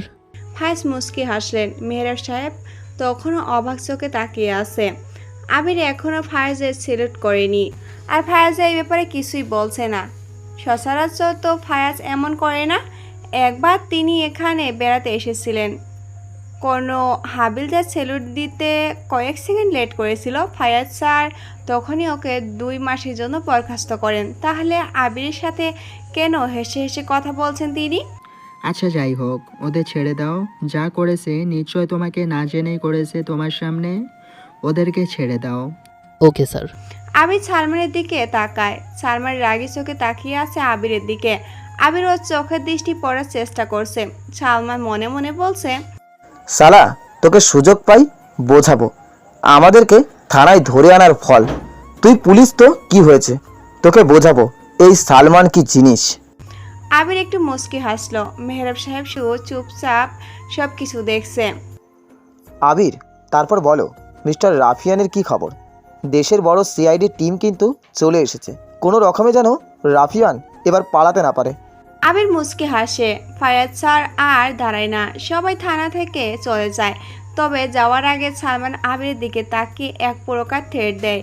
আবিরও তা নীরবে গ্রহণ করে মেহরাব সাহেবের দিকে তাকান। মেহরাব সাহেব ক্যাবলা হয়ে তাকিয়ে থাকে। এসব কি হলো আবির? সরি স্যার, বুঝতে পারিনি। বুঝতে পারছো না নাকি বোঝাতে দিচ্ছ না? আমি আসাতেই ফায়াজ স্যারের চেয়ারে বসে আছি, আর তুমি যখনই আসলে ওনারা সামনে দাঁড়িয়ে গেল। ওনার চোখে মুখে আমি অন্যরকম কিছু দেখেছিলাম, যেন তোমাকে উনি ভয়ে হোক বা সম্মানের দৃষ্টিতেই চেয়ে উঠে দাঁড়ালো। ওনার ভাবভঙ্গিতে স্পষ্ট বোঝা যাচ্ছিল তোমার সামনে বসাটাই নিষেধ। কারণটা কি? মেহরাব সাহেব কেবল তাকিয়ে থাকে। আবির মাথা নিচু করে নেয়। মেহরাব সাহেবের কথা শুনে একটু ভদ্রতা হাসি দেওয়ার চেষ্টা করলেন। কোনো রকমে তাকিয়ে বললেন, স্যার, আমি তো কিছুই বুঝতে পারছি না। হতে পারে তিনি কাকতালীয়ভাবে এমন করছেন। আমিও তো ওনার হাবভাব কিছুই বুঝতে পারিনি। সিআইডি টিম কেন আবার উনি শহরে আনলেন? তাহলে আমাদেরই বা কেন বললেন রাফিয়ানের ব্যাপারে? নিলয়কে যদি সিআইডি ধরে তবুও ওনার লাভ, আবার আমরা ধরলেও ওনার লাভ। অপরাধীকে যেই ধরুক না কেন সেটা দেশের লাভ। তবে একটা গুড নিউজ আছে। কি স্যার? ওই লাশগুলো যেই ছেলেগুলোর ছিল ওদের শরীরে স্নাপারের গুলি পাওয়া গেছে। বোঝাই যাচ্ছে এগুলো দূর থেকে চালানো হয়েছে। একটু পরেই সব রিপোর্ট হাতে আসবে। তুমি আমার সাথেই হাসপাতালে যাবে। ওই মেয়েটার জ্ঞান ফিরেছে। ওর নাম কি স্যার? চেতি। ডক্টর বলেছে প্রচণ্ড ভয় পেয়ে আছে। পরে এসে যেন কথা বলি। আবির আর কিছু বলল না, নিজের চেয়ারে যেয়ে বসে কেমন যেন গলাতে শুরু করছে। রাহাত কেন আবার আসবে? সে কি সত্যিই ওখানে কোনো মেয়ের জন্য গিয়েছিল, নাকি অন্য কোনো কারণ আছে? আরে আমাকে ছেড়ে দিন, আমি কোনো অপরাধী না। বারবার একই কথা বলছি, তবুও কেন শুনছেন না? আবির সামনে তাকায়, একটা পরিচিত কণ্ঠ ওর কানে ভেসে আসে। তাকে দেখে পাঁচজন মেয়ের মাঝখানে রাহাত দাঁড়িয়ে, আর রাহাতের হাত সবাই পাকড়ে ধরে আছে। সবার সামনে যে মেয়েটা দাঁড়িয়ে আছে সে হলো নীলা। রাহাতের দিকে রাগে দৃষ্টিতে তাকিয়ে বলে, চুপ, বান্দর ছেলে। মেয়ে দেখলেই প্রেম নিবেদন করতে ইচ্ছে করে। আমার বান্ধবীকে কি বলেছিলেন? আজ বোঝাবো আমরা কত ভয়ঙ্কর। আব্বুর জন্য থানায় চোর ধরে এনেছি। ওই মিস রাগি মেয়ে, আমি কিছু করেছি? আপনার বান্ধবীকে কি চুমু খেয়েছি নাকি? চুমু খেলে আলাদাভাবে খাবি, সবার সামনে খেলে তো এমন হবেই নাকি? নীলা আরও কিছু বলতে যাচ্ছিল, কিন্তু আবির সামনে এসে কথাটা বলার সাথে সাথে সবাই চুপ হয়ে যায়। নীলা সহ পাশে দাঁড়িয়ে থাকা বান্ধবীগুলো আবিরের দিকে তাকায়। রাহাত এবার ছটকা দিয়ে হাতটা ছাড়িয়ে চেয়ারে যেয়ে বসে। সবাই রাহাতের এমন আচরণে অবাক চোখে তাকিয়ে আছে। অ্যাজ এ মিস্টার পুলিশ, দুজনের নামে কেস করব। কেস লিখুন। কিসের কেস? টেস্ট করার কেস। সরি, কলমে কালি ফুরিয়ে গেছে। আর এটা আমার শ্বশুরের থানা, কারো বাপের থানা না যে যখন যা খুশি বলবেন সেটাই করব। নীলা এবার চিৎকার দিয়ে উঠল। ভিতর থেকে মেহরাব সাহেব বেরিয়ে আসেন। মেহরাব সাহেবকে দেখে রাহাত বসা থেকে উঠে দাঁড়িয়ে সালাম দেয়। মেহরাব সাহেব রাহাতকে দেখেই বলল, আরে রাহাত, তুমি এই সময়ে থানাতে? কি হয়েছে? আর নীলা, তুই জোরে চিৎকার দিয়েছিস কেন? আবু তুমি স্যার আমি বলছি। নীলা বলছে তিনি কিছুতেই ভয় পায় না। আমি ভয় দেখানোর জন্য বললাম তেলাপোকা গায়ে উঠছে, তখনই উনি চিৎকার দিলেন। নীলা, এভাবে চিৎকার করতে হয়? না। তোরা থানাতে কেন? আঙ্কেল, ওই ছেলেটা আমাদের। রীতির কথা শুনে মেহরাব সাহেব রাহাতের দিকে তাকায়। রাহাত দাঁড়িয়ে তাকিয়ে আছে মেয়েগুলোর দিকে। মেহরাব সাহেব মুচকি হাসি বললেন, আরে রাহাত, ও তো সিআইডির অফিসার। কেন, কি হয়েছে ওর? CID officer? মেয়েগুলো সবাই একসাথে বলে উঠল। রাহাতের দিকে সবাই তাকাতে রাহাত মুচকি একটা হাসি দিয়ে তাকায়। নীলু মাথা নিচু করে নেয়। নীলার এখন ইচ্ছে করছে হয় এখান থেকে পালিয়ে যেতে, না হয় এই ফাজিল দুটো ছেলেকে জোরে চড় দিতে। তোরা থানাতে কেন? না আবু, কিছু না। ওই চল তোরা। দাঁড়া, আবির পৌঁছে দেবে তোদের। না বাবা, আমি যাব না। চুপ। স্যার আমিও যাই, ওনাদের সবাইকে পৌঁছে দিই। যদি রাস্তায় কোনো সমস্যা হয় তাহলে তখন আমাদেরই দোষারোপ হবে স্যার। ওকে, যাও। আমার বড় গাড়িটা নিয়ে সবাইকে পৌঁছে দাও। নীলা, রীতি, মিতু, মারিয়া, নাদিয়া সবাই বোকার মতো তাকিয়ে আছে মেহরাব সাহেবের দিকে। মেয়েগুলো জেনে গিয়েছে এই রাহাত সিআইডি হলো একটা ফাজিলের হাড্ডি। আবির বের হতে যাবে তখনই মেহরাব সাহেব ডেকে বলে, তাড়াতাড়ি আসবে, হাসপাতালে যাব। আবির আর রাহাত নীলাদেরকে নিয়ে বের হয়ে যায়। দুই বন্ধুর মুখে শয়তানি হাসি বেশ টের পাচ্ছে মেয়েগুলো। রাহাত গাড়ি চালাতে থাকে। তারপর, স্যার, অনেক বড় সমস্যায় পড়ে গিয়েছি, আমাকে বাঁচান। মেহরাব সাহেব আবিরদের চলে যাওয়ার দিকে তাকে মুচকি হাসলেন। মনে মনে বলেন, বাচ্চাগুলো আসলেই অনেক ফানি। মুচকি হাসি যখন ঘাড় ঘোরালেন তখন আরও পায়ের শব্দ শুনতে পেলেন তিনি। বিশাল বড় থানা, খড় ঢাকা সিটির মেন কমিশনার অফিস এটা। চারপাশে এসি লাগানো।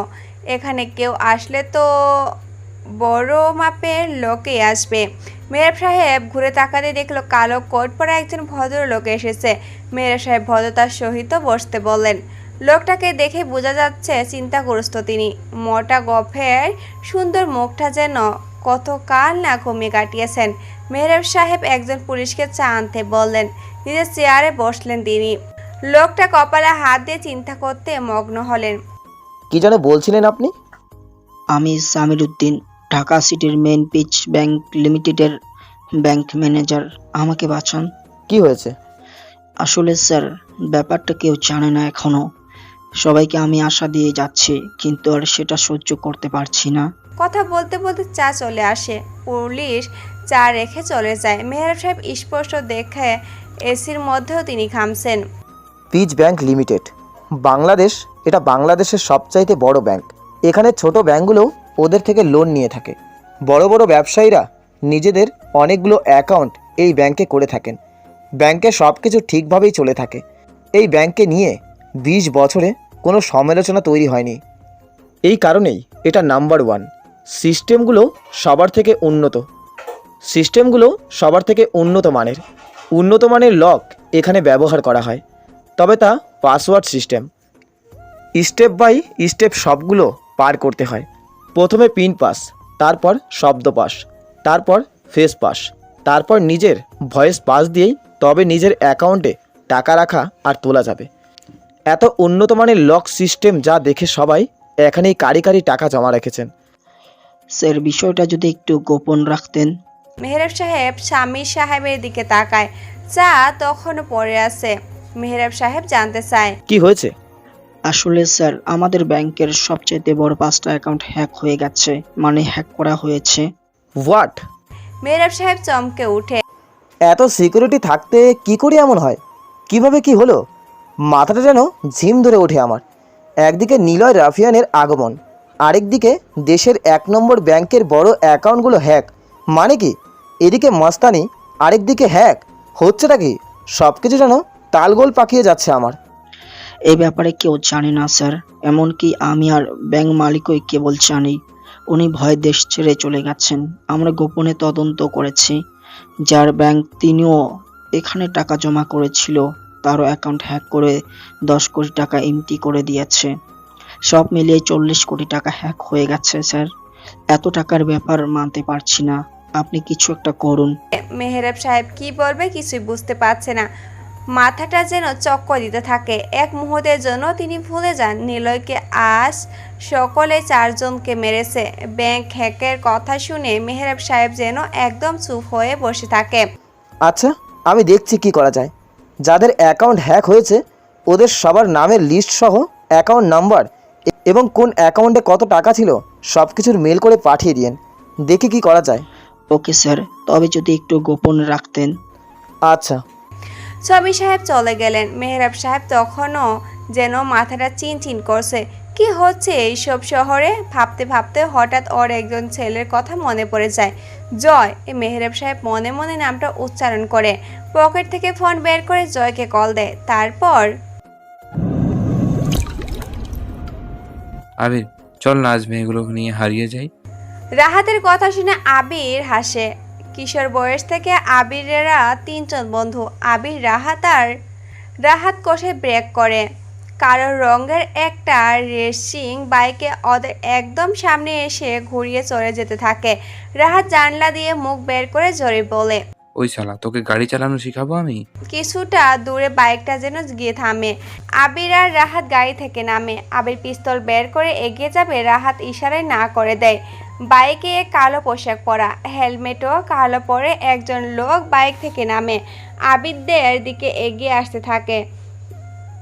কাছে আসতেই রাহাত লোকটার জামা টেনে ধরে বলে, ওই মাথা থেকে হেলমেট খোল। এত জোরে বাইক চালিয়ে হেলে দূরে কেন যাচ্ছিস?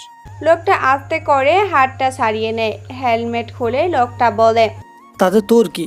আমার বাইক আমি চালাবো, ধরতে পারলে ধরবি, না হতে পারলে খালি দেখবি। আবির আর রাহাত অবাক হয়ে চেয়ে থাকে সামনে দাঁড়িয়ে থাকা ছেলেটার দিকে। ওরা দুজনে একসাথে বলে উঠল, জয় তুই? এটা হলো সেই জয় যাকে মেহরাব সাহেব কল করে ডেকেছেন। কারণ জয় ছোট থেকেই মাস্টার মাইন্ড একজন। ইন্টারনেট জগতে সে একাই একটা কিং। আবির বলে, তুই এখানে? মনে আছে তাহলে আমার কথা? আমারটা ছাড়, তোরা একসাথে এখানে আয়। আর ভিতরে কারা? আবে তুই এখানে কবে থেকে? জবে থেকে পাখিরা উড়ে চলে খাবারের খোঁজে। থাক আবির, তোর থানায় যাচ্ছি, পরে কথা হবে। তবে শোন, শহরে ব্যাংকগুলো একটু দুমড়ে মুচড়ে যাবে। জয় একটা রহস্যময় কথা বলে হাসি দিয়ে চলে যায়। জয়কে চেনা অনেক জটিল একটা ব্যাপার। কি হলো এটা ভাবতে ভাবতে ওরা চলে আসে। তারপর এই শোনো না, প্রতিদিন ভালোবাসার নতুন নতুন গল্প পেতে ও শুনতে চাইলে আমাদের আলোর ডায়েরি চ্যানেলটি সাবস্ক্রাইব করে পাশে থাকা বেল আইকনটি বাজিয়ে দিও, কেমন? আপনি সিআইডি অফিসার আমাদের কেন বলেননি? রাহাতকে উদ্দেশ্য করে রীতি কথাটা বলে। আবির ভুরু কুচকে তাকায়। রীতি রাহাতের দিকে হাসি হাসি মুখ নিয়ে তাকিয়ে আছে। রাহাত সামনে তাকিয়ে বলে, যদি বলতাম তাহলে কি আমি ভালোবাসতে? আপনি না একটা ফাজিল। সমস্যা নেই, আসলে তোমাদের ভার্সিটিতে এমন একজন লোক আছে, আচ্ছা সহজ করে বলছি, একজন টিচার আছে যে কিনা নিলয়কে খুব ভালো মতোই চেনে। পুরো শহরবাসী জানে নিলয় আন্ডারওয়ার্ল্ড ডিল করতে এই শহরে এসেছে, কিন্তু কেবল আমি জানি সে তোমাদের ভার্সিটিতে তোমাদেরই প্রিয় এক স্যারের সাথে দেখা করার জন্যই সে এখানে এসেছে। নীলা রীতি এরা সবাই বোকার মতো রাহাতের দিকে তাকিয়ে আছে। নীলা চিল্লিয়ে বলে ওঠে, ওই মিস্টার সিআইডি, নিলয়টা আবার কে? দেখুন, নিলয় নামে আমার ছোটবেলার এক বন্ধু ছিল। যখন আমরা ক্লাস 1-এ পড়তাম, মাত্র 30 দিনের জন্য সে আমার বন্ধু হয়েছিল। এরপর তাকে আর কোনো দিন স্কুলে দেখিনি আমি। যখন দেশের বাইরে ছিলাম সেখানেই চিনতাম তাকে। বান্ধবীরা নিলয় নীলা বলে আমাকে খ্যাপাতো। আপনিও এমন করছেন নাকি? কে নিলয়? কোন নিলয়? নীলা এত কথা একবারে কোনোদিনও বলেনি। কেমন যেন সে মনমরা হয়ে যায় নিলয় নামটা শুনে। মনে পড়ে যায় ওর সেই একদম ছোট্টবেলার কথা, যে সময় নিলয় ছিল তার কয়েকদিনের বন্ধু। হুট করে চুইংগাম নিয়ে ঝগড়া থেকে ওদের বন্ধুত্ব শুরু হয়। বেশ চলছিল, কিন্তু নীলা একদিন স্কুলে এসে দেখে নিলয় আর আসছে না। ওর দেওয়া ছোট্ট বেলার গিফটটা নীলা আজও তার কাছে রেখে দিয়েছে, কিন্তু নিলয় আর কোনোদিনও ফিরেনি। আবির লুকিং গ্লাসের দিকে তাকায়। নীলা জানলা দিয়ে বাইরে তাকিয়ে আছে। আবির একটু মুচকি হাসলো, তারপর বলল, নিলয়কে ভেবে আকাশ দেখার দরকার কি? আবির তো আছেই। আমাকে নিয়ে একটু ভাবো, যে যাবার সে তো চলেই যাবে। আর রাহাত যে নিলয়কে বলেছে সে হলো টপ লেভেলের এক মাস্তান, একজন হিংস্র মানব যাকে সবাই রাফিয়ান বলে চেনে। ভয়ঙ্কর সে, খুন রক্ত ক্রাইম তার নেশা। সে অনেক চালাক, তবে সে ভালো মানুষ না। নিলয় নামে কেউ এমন খারাপ হতেই পারে না। আচ্ছা নীলা, মনে করো তোমার সেই নিলয়টাই আজকের রাফিয়ান, মানে মাস্তান। সে যদি তোমার সামনে এসে বলে ভালোবাসি, তোমাকে চাই, তাহলে কি করবে? সে মাস্তান হতেই পারে না, আর হলে তার সামনে কখনো যাব না। যে খুন করতে পারে সে কখনো ভালোবাসতে পারে না। এমন হলে তাকে গ্রহণ নয়, ফিরিয়ে দেব আমি। তার মানে তোমার মাস্তানি পছন্দ না? মানে এরকম ছেলে তোমার পছন্দ না? না। রাহাতের সাথে কথা বলতে বলতে বাড়ির সামনে চলে আসে প্রায়। আবির বাহিরে তাকিয়ে আছে। রাহাত কেবল শব্দ করে হাসছে। আবির চুপ হয়ে চেয়ে আছে বাহিরে। রাহাত আবারও বলে, আসলে আমি নিলয়কে খুঁজতেই ভার্সিটিতে যাই, কিন্তু কে জানে আপনার বান্ধবীর সাথে ধাক্কা লাগবে। দেখতে মিষ্টি হলেও যে ঝাল সারা অঙ্গে তা আমি জানতাম না, তাই তো ঝামেলাটা বাঁধে। আর আপনিও কম কিসের, সোজা ধরে থানায় নিয়ে গেলেন। ওকে, সরি। গাড়িটা ব্রেক করে। ওরা সবাই এক এক করে নামে। নামার সময় রীতি আর নীলা দুজনে রাহাতের দিকে তাকিয়ে মুচকি হাসি দেয়। আবির কেবল তাকিয়ে থাকে, কিছুই বলে না। আসতে পারি স্যার? মেহরাব সাহেব দরজার দিকে তাকায়। কালো পোশাক পরা জয় নামের ছেলেটা দরজার কাছে দাঁড়িয়ে আছে। মেহরাব সাহেব ভিতরে আসতে বলে। জয়ের পেছনে কালো একটি ছোট ব্যাগ, সেখানে সবসময় একটা ল্যাপটপ ঢোকানো থাকে। নীলয় যেমন পায়ের সাথে পিস্তল রেখে একাই সব কিছু কন্ট্রোল করে, তেমনি জয়ও পিঠে করে ব্যাগ আর ল্যাপটপ নিয়ে পুরো বিশ্ব সবাইকে জগৎ হাতের মুঠোয় আনতে পারে। মেহরাব সাহেবকে সে অনেকবার সাহায্য করে, না হলে জয়কে এভাবে বাইরে রাখাটা আসলে ডেঞ্জারাস একটা ব্যাপার, কারণ সে যতটা চুপচাপ ততটাই ভয়ঙ্কর। নিলয় যেমন আতঙ্ক, তেমনি জয়ও কেবল সাইবার ইন্টারন্যাশনাল আতঙ্ক। অবশ্যই মেহরাব সাহেব ছাড়া জয়কে কেউ সাইবার কিং হিসাবে চেনে না। আরও দুজন ভালো মতো চেনে, সেটা হলো আবির আর রাহাত। একটা প্রবলেম হয়ে গেছে। জানি আমি স্যার। জানো মানে কি করে? আসলে স্যার এসব খবর আমার কাছে অজানা না। বুঝেছি, কে করেছে তার ঠিকানা দাও। সরি স্যার, কে করেছে সেটা জানি না, তবে জানার চেষ্টা করতে পারি। তবে আপনার কখনো যদি মনে হয় এটা আমি করেছি, সেদিনের পর আমি কিন্তু পুরো দেশের অনলাইন সিস্টেম বন্ধ করে দিয়ে হারিয়ে যাব। ওকে ওকে, এখন যা করবে তাড়াতাড়ি। আমি করলে তো ইন্টারন্যাশনাল ব্যাংকে করতাম। জয়, তুমি বুঝতে পারছো না 40 কোটি টাকা সামান্য ব্যাপার না। জয় আর কিছু বলে না, মেহরাব সাহেবের দিকে মুচকি হাসে চলে যায়। মেহরাব সাহেব এখন অবাক হয়ে তাকিয়ে আছে। জয়কে যতটা সহজ মনে হয় সে অনেক রহস্যময়। আচ্ছা, যদি সত্যি জয় করে থাকে তাহলে কি করব? নিলয়কে দিয়ে জয়কে মেরে দেব? ধুর, কি ভাবছি এসব? নিলয় আর জয় এটা ভাবা যায়? নিলয় তো সবার ওপরে, আর জয় তো বাস্তবে কিছুই না। জয় তো কেবল সাইবারের কিং। আচ্ছা, এমন নয় তো নিলয় জয়কে দিয়ে এসব করিয়েছে? কিছু বিষয় খুব ঠান্ডা মাথায় ভাবতে হয়। নিলয় যেদিন আসবে সেদিন আবির আসে। আবার আবির এমন কেউ না যে ফায়াজ স্যার এত কিছু করবে। আবির এত সাহস কী করে পেল? আসতে না আসতে সালমানদের সাথে ঝামেলা বাঁধিয়েছে। আবার আজকে নিলয় 4 জনকে মেরেছে। আবিরকে বলেছে ওয়েলকাম তার শহরে। হুট করে রাহাতের সিআইডি টিম হাজির।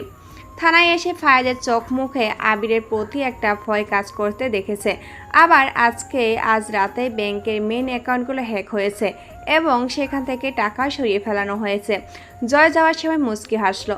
কিছু একটা যেন সামনে এসে হারিয়ে যাচ্ছে বারবার। তবে আবিরের হেল্প দরকার আমার। ওর সাথে সব কিছু শেয়ার করতে হবে। ফায়াজ আর ওর মধ্যে হয়তো পুরনো সম্পর্ক থাকতে পারে, তাই এমন করেছে। আবিরকে দেখে সত্যি ইনোসেন্ট মনে হয় আমার। সব কিছুই ওর সাথে ডিসকাস করা দরকার। কি ভাবছেন স্যার? মেহরাব সাহেব চোখ তুলে তাকায়। আবির এসে দাঁড়িয়েছে সামনে, সাথে রাহাত নেই। আবিরের দিকে আশ্বস্ত দৃষ্টিতে তাকায়। চলো হাসপাতালে যাই। আচ্ছা। আবিরকে নিয়ে মেহরাব সাহেব হাসপাতালে যায়। মেয়েটার জ্ঞান ফিরেছে, বেডে আধশোয়া হয়ে শুয়ে আছে ও। মেহরাব সাহেবের দিকে তাকায়। কেমন আছো? ভালো স্যার। দেখো, তোমার আর আবিরের সামনে 4 জন খুন হয়েছে। কোনো রকম ভয় পাবা না। বলো, কি দেখেছিলে তুমি? চৈতি আবিরের দিকে তাকায়। আবির মুচকি হাসে। চৈতি বলে, আসলে স্যার ওই ছেলেগুলো আমাকে তুলে নিয়ে যাচ্ছিল, উনি এসে থামিয়ে দেয়। আমাকে নিয়ে ছেলেগুলো বাজে বাজে কথা বলছিল বলে উনি থামাতে জোর দেয়। তখনই দেখি দূরে একটা 6তলা বাড়ির ছাদ থেকে কালো পোশাক পরা 4 জন লোক এইদিকে তাকিয়ে আছে।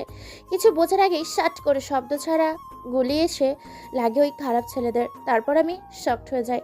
যখন নিজের সজ্ঞানে ফিরি তখনই শুনি নিলয় বলে উনি চিৎকার দিয়ে ওঠে। আমিও নিলয় নিলয় বলতে থাকি, কিন্তু কাউকেই আমি দেখিনি। আর নিলয় কে স্যার? আপনাদের এই অফিসারের নাম কি নিলয় নাকি? মেহরাব সাহেব আবিরের দিকে তাকিয়ে হাসলেন। আবিরও হাসলো। চৈতি বলল, না, ওর নাম আবির। ও, কিন্তু তাকে কেন ওরা মারেনি? মেহরাব সাহেব বসা থেকে উঠে দাঁড়ায়। চৈতির কথা শুনে বুকটা যেন কেঁপে ওঠে। মনে মনে বলে, তাই তো, নিলয় তো জানে পুলিশেরা ওর পেছনে সব সময় পড়ে আছে। তাহলে কেন ওরা আবিরকে মারেনি? ওরা তো চাইলে আবিরকেও মারতে পারতো। আমি তো নিলয়ের কিছুই ক্ষতি করিনি এখনো। আর নিলয় এমন একজন যে কেবল তাদেরকেই মারে যারা অন্যায় করে। তোমাকে বাঁচানোটা কি অন্যায় ছিল? সে কিন্তু সাক্ষীদেরও মারে যারা ওর বিরুদ্ধে প্রমাণ পায়। তাহলে তোমাকেও কেন মারেনি বলো? মেহরাব সাহেব যেন চিন্তামুক্ত হলো। আবির কথাগুলো বলে বাইরে চলে আসে। মেহরাব সাহেবও দাঁড়ায় না আর। তবে কিসের যেন একটা বিষয় নিয়ে বড্ড খসখস করতে থাকে ওনার মনে। ব্যাংক অ্যাকাউন্ট হ্যাক, নিলয়ের আগমন, নাকি অন্য কিছু?